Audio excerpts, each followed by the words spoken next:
la fiesta de los muertos. Ha llegado, pues, una fiesta anual para nosotros y para todo el mundo, bastante importante, y es claro que no podemos pasar por tal fecha sin hablar de ella. Me refiero, en forma clara, a la fiesta de los muertos. Mañana ya la tenemos, y hay necesidad, pues, de que expliquemos algo sobre los misterios de la vida y de la muerte. Ante todo, mis caros hermanos, ustedes ya saben muy bien que el camino es bastante difícil. Por eso Jesús el Cristo nos habló del camino secreto diciendo, angosta es la puerta y estrecho el camino que conduce hasta la luz, y muy pocos son los que lo hallan. Hermes Trismegisto, el 3 veces grande dios Ibis de Tot, viva encarnación del dios Osiris, nos legó la ciencia maravillosa de la alquimia. En la Edad Media, tal ciencia hermética pasó desde el mundo árabe hasta las tierras de Europa, y entonces, por doquiera, se despertó el entusiasmo por el arte hermético.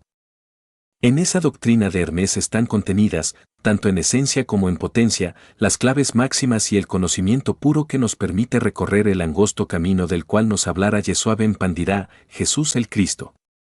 Bien sabemos que el gran Kabir, en su pasada existencia, antes del cumplimiento de la misión que tuvo en la Tierra Santa, fue Joshua, hijo de Nan. Indubitablemente, muchos son los llamados y pocos los escogidos. Ciertamente, se pueden contar con los dedos de la una mano aquellos que tengan continuidad de propósitos como para llegar hasta la meta. Afortunadamente tenemos el cuerpo de doctrina, los principios, los fundamentos que debidamente estudiados y vivenciados, nos permiten de hecho y por derecho propio recorrer la senda del filo de la navaja. Aquellos que nos trajeron la doctrina siempre fueron grandes avataras, cristalizaciones logoicas, pues, nos es posible concebir a un mensajero que venga de lo alto sino como una emanación, o cristalización, o manifestación del logos en nuestro mundo. Teniendo pues las bases, es necesario trabajar, solo así es posible llegar a la liberación final. Indubitablemente, mis caros hermanos, la especie humana está sometida a la ley del eterno retorno. Ya lo hemos repetido muchas veces, de que cada ciclo de manifestación, cada ciclo del estado humano está formado por 108 existencias. Se nos dan siempre, se nos asignan 108 existencias, si en ellas no nos autorrealizamos, es obvio que quedamos sometidos entonces a esa otra ley citada por el gran avatara Krishna del Indostán, quien vivió hace unos 1000 años antes que Jesús, me refiero, pues, a la ley de la transmigración de las almas, o metempsicosis de Pitágoras. Quienes no se autorrealicen durante las 108 existencias, indiscutiblemente, deberán involucionar dentro del reino mineral sumergido hasta llegar a la 9ª esfera. Allí se vuelven polvareda cósmica, es decir, pasan por la muerte segunda de la cual nos hablara con tanta sabiduría el gran Kabir Jesús. Después de la muerte segunda, es decir, después de la muerte de todos los elementos inhumanos que llevamos dentro, la esencia, el alma o principio inmortal se escapa, sale a la superficie, a la luz del sol, para recomenzar la jornada, para iniciar una nueva evolución que ha de comenzar, indudablemente, desde la piedra. Que ha de continuar en el vegetal y proseguir, más tarde, en el estado animal, hasta reconquistar completamente el estado humano, o de humanoide mejor dijéramos, que otrora se perdiera. Al regresar otra vez al estado de humanos, o humanoides, se nos asignan nuevamente 108 existencias. Si nos autorrealizamos en el nuevo ciclo de existencias, magnífico, si fallamos, es obvio que el proceso se seguirá repitiendo. Y así, mis caros hermanos, así nos toca a nosotros, todos, autorrealizarnos, o seguir vagando por el valle del samsara, metidos en esta gran rueda fatal que siempre gira 3.000 veces. Es obvio que después de la última vuelta, las oportunidades se cierran, y quienes no hayan logrado la autorrealización, el adeptado, tendrán que sumergirse en el espíritu universal de vida, pero sin maestría. Tendrán la felicidad, pero sin el adeptado, alcanzarán la dicha, pero no lograrán la autorrealización. Se convertirán simplemente en elementales del universo, y eso es todo. No hay duda, mis caros hermanos, que las 3.000 vueltas de la rueda resultan dolorosas. Quienes hemos estudiado a fondo la doctrina que se relaciona con la autorrealización íntima del ser, llegamos a la conclusión lógica de que no todos los seres humanos son capaces de autorrealizarse. También es cierto, y de toda verdad, que no todas las mónadas o chispas divinas, emanadas de entre el seno del Espíritu Universal de vida, tienen interés en la maestría. Cuando alguna chispa virginal anhela de verdad alcanzar el adeptado, trabaja a su alma, a su esencia, y lucha por lograrlo.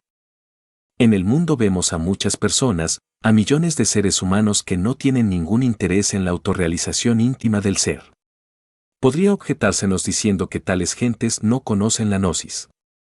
El cuerpo de doctrina. Esto es válido hasta cierto punto, porque en realidad de verdad, cuando nosotros difundimos la enseñanza por todas partes, algunos atienden al llamado, otros permanecen indiferentes y son desafortunadamente la mayoría. Así pues, nosotros conocemos, sabemos cuando es que hay una inquietud, anhelo. Si alguien desea, ciertamente, alcanzar el adeptado, trabaja.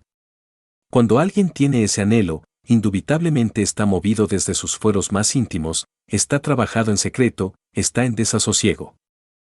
Pero, ¿quién lo trabaja? Su propia chispa divinal, su real ser, porque éste, en sí mismo, desea alcanzar la maestría.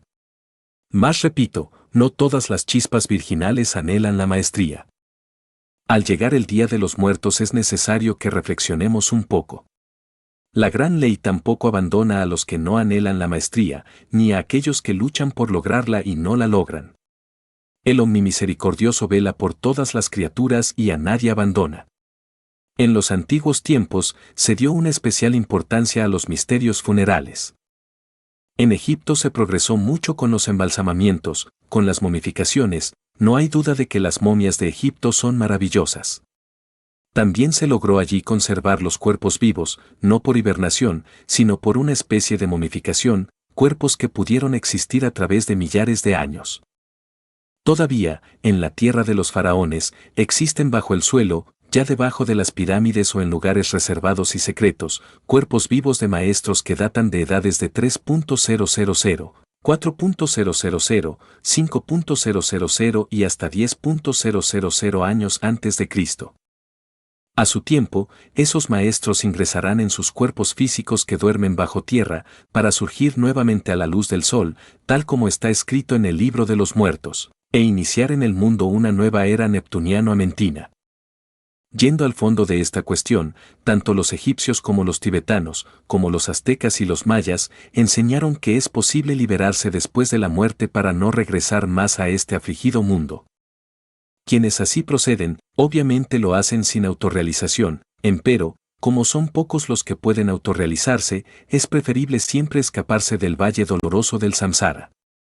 No es forzoso, no resulta indispensable aguardar hasta la vuelta 3.000 de la rueda del samsara.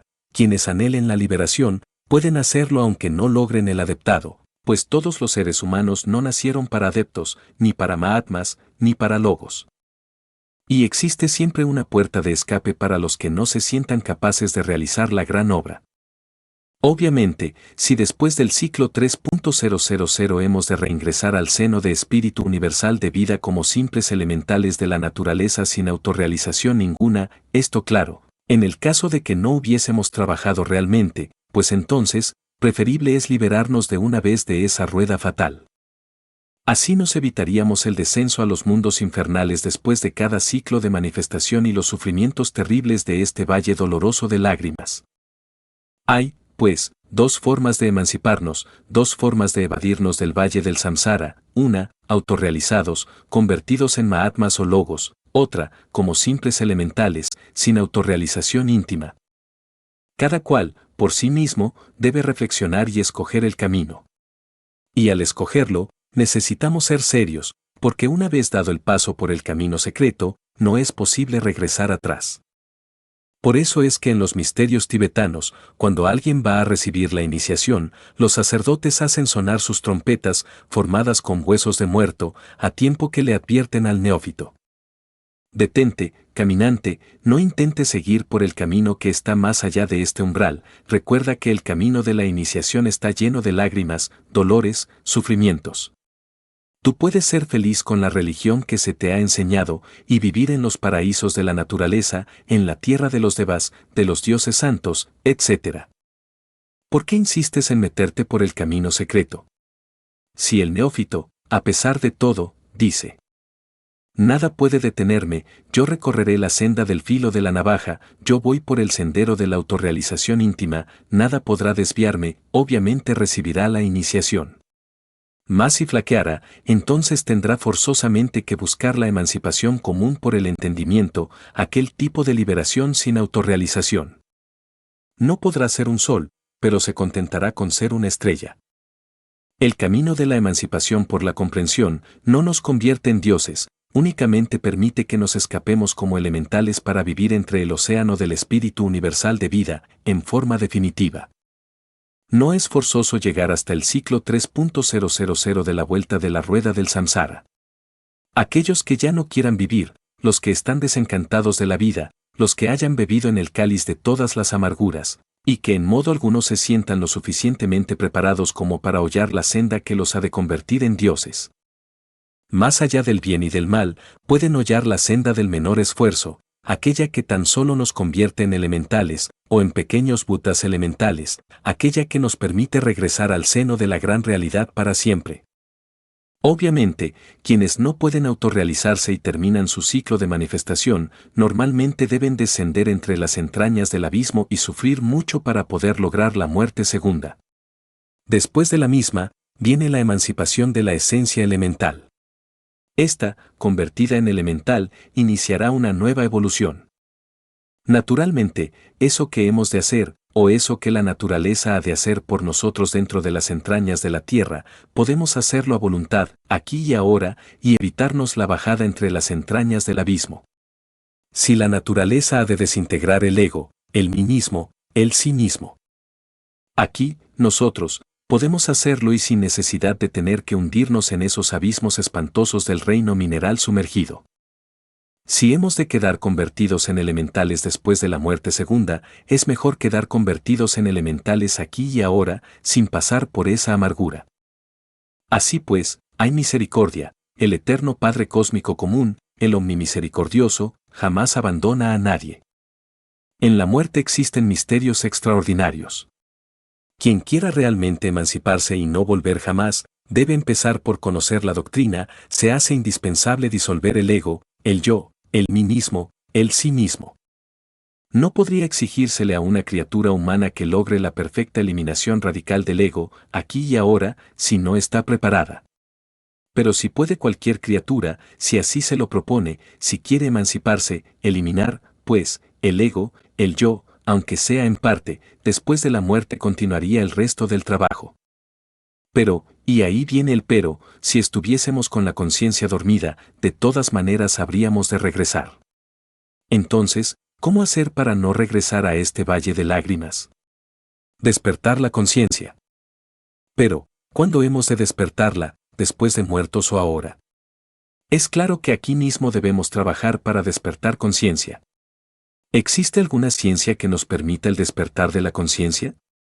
Sí existe, y la hemos estado enseñando, y continuaremos enseñándola a través de nuestras diversas pláticas. Quien despierte, puede elegir su camino, quien despierte, después de la muerte podrá trabajar, y si no quiere volver, no volverá. Pero, ¿cómo podría un dormido evitar el regreso, el retorno a este valle de amarguras? Imposible, ¿verdad? Se necesita primero despertar. Despiertos, sí, después de la muerte podremos trabajar. Es obvio que aquel difunto será sometido a pruebas, si es que no quiere volver. En primer lugar, después de la muerte se pasa por un desvanecimiento de 3 días, una especie de desmayo, después de los cuales, pues, se siente uno reconfortado, reanimado. Si se encuentra alerta y vigilante el difunto, si verdaderamente no tiene la conciencia dormida, si verdaderamente tiene anhelo, podrá evitar el retorno a este valle de amarguras. Repito, si no desea volver será probado. La Madre Divina y su Padre que está en secreto, o el Padre Madre en su totalidad, pues cada cual tiene su Padre que está en secreto y su Divina Madre Kundalini, le someterán a prueba, asumirán ante él, por ejemplo, en un momento dado, una figura terrible, sobrehumana, con el propósito de probar al difunto. Mas si éste permanece firme como el acero, es claro que saldrá victorioso, mas esa no es la única prueba, existen muchas otras. El difunto que no quiera volver, no debe dejarse atraer por los familiares, por el apego a los hermanos, hermanas, hijos, hijas, etc., porque se perjudica a sí mismo. Atraído por esos seres queridos que dejó en el mundo, es claro que retornará, se reincorporará nuevamente. Si se quiere no volver, hay que perder todo apego, después de la muerte, a aquellos que dejamos en este valle de lágrimas. Después de que uno ha dejado el cuerpo, la naturaleza tiene múltiples medios, sistemas para hacernos regresar o reincorporar, y nosotros debemos comprender. Ante todo, no está de más que ustedes sepan que después de la muerte, debemos revisar la vida que acaba de pasar, empezaremos por el último instante, por aquel que precedió a nuestra agonía. Tendremos tendencia a vivir en la misma casa donde morimos, a recorrer por las mismas calles por donde otrora caminábamos. En una palabra queremos recoger nuestros pasos, y los vamos recogiendo conforme vamos reviviendo las distintas edades de la existencia que acaba de pasar. Es claro que esta retrospección no es meramente intelectiva, uno vuelve a vivenciar, después de la muerte, todos los hechos, todos los sucesos, todos los acontecimientos de la vida que pasó, y conforme los va reviviendo, va asumiendo también el aspecto que tuvo en cada una de sus edades. Si murió anciano, se verá viejo. Y después se verá convertido en el sujeto maduro, luego en el joven, y después en el adolescente, y por último en el niño. Revivirá así toda su existencia con el propósito de arreglar cuentas, de hacer un balance sobre sus buenas y malas obras. Quiero que sepan ustedes, mis caros hermanos, que el ser está formado por muchas partes. Cada uno de nosotros tiene su propio ser. Este está formado por diversas partes. En nosotros, existe, por ejemplo, dentro de sí mismos, en el ser, o en una parte del ser, algo que podríamos llamar el buen ángel. También existe algo que podríamos denominar el mal ángel, no porque sea malo, no, sino porque se encarga de hacer cuentas, de anotar todos nuestros errores personales.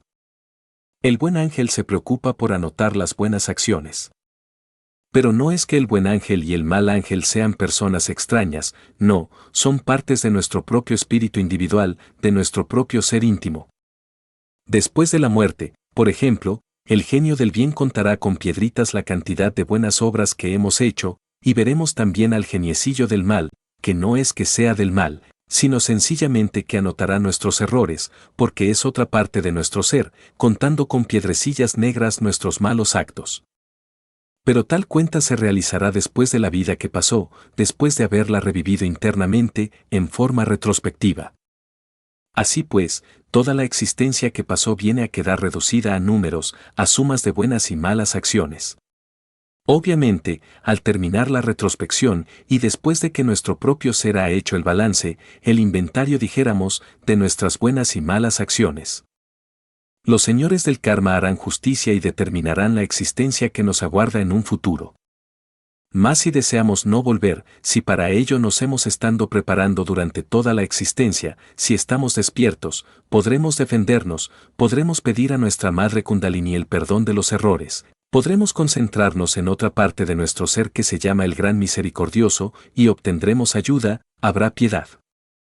Más si el karma fuere demasiado malo, si en vida fuimos exageradamente perversos, obviamente tendremos que ingresar en la involución sumergida de los mundos infiernos, y no habrá remedio, o por lo menos, tendremos que reincorporarnos contra nuestra voluntad. Más si el karma no fuese tan malo, si hubiesen más acciones buenas que malas, si realmente en vida nos hubiésemos preocupado por la disolución del yo, del mí mismo, del sí mismo, si hubiésemos sido caritativos, tendremos derecho a defendernos, con capital cósmico a nuestro favor. Sin embargo, se hace necesario no dejarnos atraer por las humanas matrices. El espíritu humano puede atravesar una montaña de lado a lado y nada lo detiene, lo único que puede detenerlo es una matriz, he allí el problema. Aullará el viento del karma, un huracán frío llegará hasta el difunto, múltiples apariciones de seres terribles intentarán amedrentarlo, pero si él permanece firme en el deseo de no volver, podrá triunfar. Más si se siente todavía con peligro de caer en cualquier humana matriz, tendrá que aprender a cerrar matrices, y hay muchos sistemas. En los mundos internos, siente el difunto, de pronto, que está lloviendo, truena y relampaguea, caen rayos, hay mucha lluvia, es la ley del karma, buscando la forma de arrimarlo a una matriz, si él permanece sereno, inmutable, cierra matriz.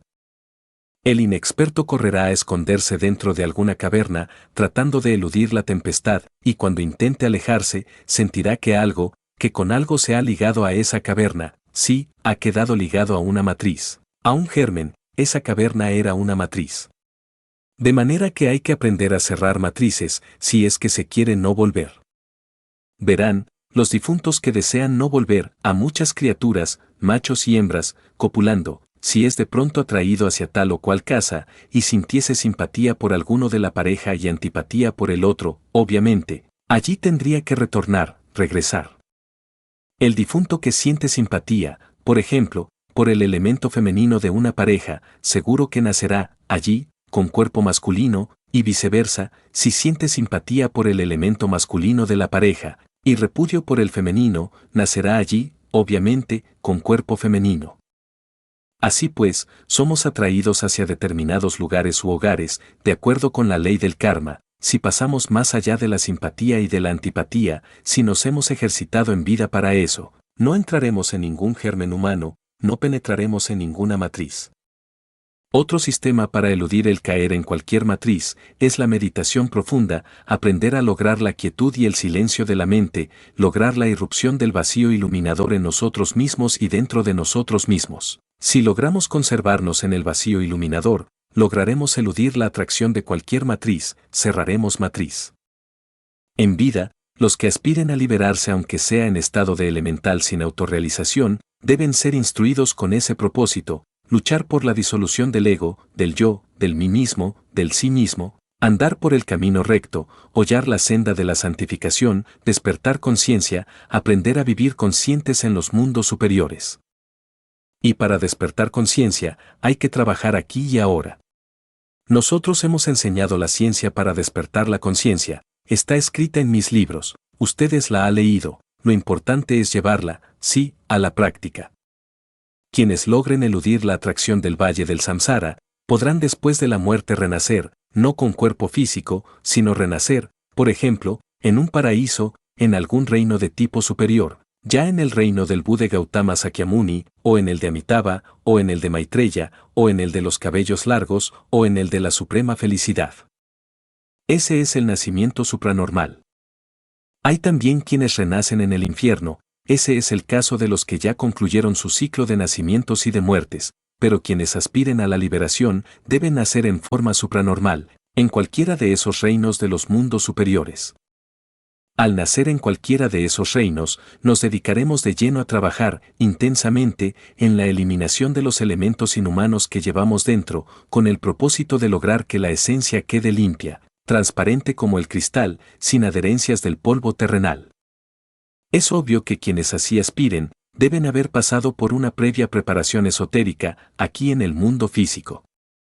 Está escrito que lo que un maestro hace grande para llegar al adeptado, para convertirse en Dhyanchohan, en Kumarat, en Mahatma, lo hace en miniatura el que no aspire a la autorrealización, sino que sencillamente, quiere evadirse del valle del samsara. Escrito está que el sendero se divide en 4 grandes etapas, así lo sostiene la poderosa sabiduría oriental. La primera la podemos denominar la del chelado o discipulado, a la segunda, la del iniciado, la del individuo que se inicia, a la tercera la del arat, u hombre perfecto, y cuarta la del Mahatma, o gran alma. Estas 4 escalas están representadas en muchos templos y monumentos antiguos, hasta las vemos en la pirámide del Sol, en Teotihuacán, etc. Eso que el maestro hace a grande escala, lo hace en miniatura el que quiera evadirse de este valle del samsara, de este valle de lágrimas. Si el maestro se ha convertido en un gran Buda, en un Dios, quien quiera evadirse de este trágico valle, podrá convertirse en un Buda elemental. Si existe el sistema solar en el macrocosmos, también existe en una molécula, ¿verdad? ¿Por qué? ¿Qué es una molécula? ¿No es acaso un sistema solar en miniatura? Así pues, lo que el adepto hace mediante la autorrealización, convirtiéndose en un cosmocrator, en un Dhyanchohan, en un hijo de la llama, en un Kumarat, lo hace el devoto en miniatura, convirtiéndose en un Buda elemental y recorriendo las 4 etapas en forma incipiente. Así pues, en este estado de progresión marchará la esencia, después de liberarse del polvo de la tierra, a través de 4 etapas. Una, podríamos denominarla Nirmanakaya, no quiere decir esto que por tal motivo, un elemental sea un nirmanakaya que ha renunciado al nirvana en forma consciente y positiva, ni nada por el estilo, sino que vivirá en una especie de vacío iluminador, semejante al del nirmanakaya, y se desarrollará en ese ambiente. Segunda, que aunque podríamos llamarla, dijéramos, Sambhogakaya, un vacío aún mucho más iluminado, más profundo, acompañado de sabiduría, no gozará de un cuerpo de Sambhogakaya, porque jamás lo ha fabricado, pero sí pasará por un estado análogo o similar, en su regreso a la gran realidad. Tercera, Adhikaya, una inteligencia iluminada por el espíritu, no será la inteligencia de un Logos, ni de un Hermes Trismegisto, ni de un Kumarat, sino la de un elemental inocente. Cuarta, tendrá el premio que se da a los Dharmakayas, y al fin, aquella esencia purísima, fusionada con la mónada, se sumergirá para siempre entre el supremo Parabrahman, es decir, entre el gran océano del espíritu universal de vida, en el alaya purísimo del universo. No será un Dios, sino una chispa del Eterno, quedará libre de la rueda de nacimientos y de muertes, aunque no esté autorrealizada, será una centella de la divinidad sin autorrealización, sin maestría, pero será feliz. Y eso es todo. Así pues, no todos verdaderamente están preparados para meterse por el camino angosto, estrecho y difícil que conduce a la luz, y esto es algo que nosotros debemos reflexionar. Los no preparados, aquellos que en su conciencia sientan que no son capaces, que se dediquen entonces a la disolución del yo y a despertar conciencia, y que en forma seria se dediquen a hollar al senda de la santidad.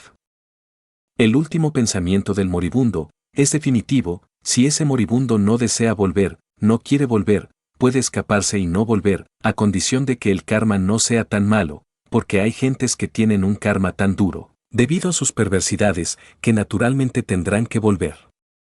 Lo más grave es que la mayoría tendrá que bajar en lugar de renacer, de retornar a este mundo, tendrán que nacer, transferir su existencia, quieran o no, a los mundos infiernos, y esos son la mayoría, desgraciadamente.